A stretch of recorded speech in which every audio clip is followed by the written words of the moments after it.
Siku kadhaa nyuma hapo mashabiki wa filamu, especially the classic film ya Apocalypto, tulipata msiba bwana. Tulifiwa na bwana Gerardo ambaye kwenye movie ya Apocalypto, ambao ndo pia watu wengi wamemuona kwenye hiyo movie ya Apocalypto, alicheza kama Middle Eye.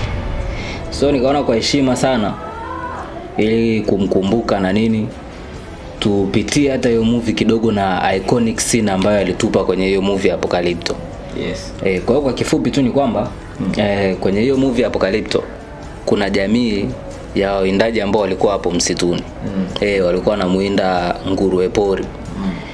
Kwa hiyo kama wawindaji wakawa wameweka mitego yao na nini, wakawa wanamkimbiza yule nguruwe, wakafanikiwa kumuingiza kwenye mitego, wakafanikiwa kumuua yule nguruwe.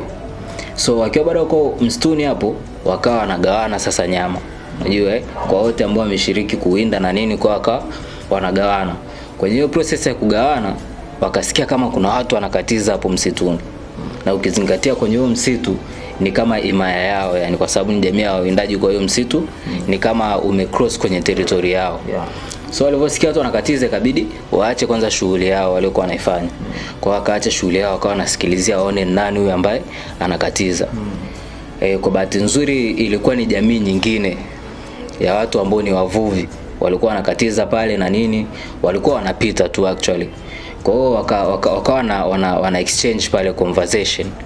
Wakawa wanajielezea, wakasema bana, sisi ni jamii fulani, tunaomba kukatiza tu hapa, hatuna nia mbaya wala nini, tunakatiza kwa sababu makazi yetu yaliharibiwa, tulivamiwa, watu wetu wakachukuliwa wengine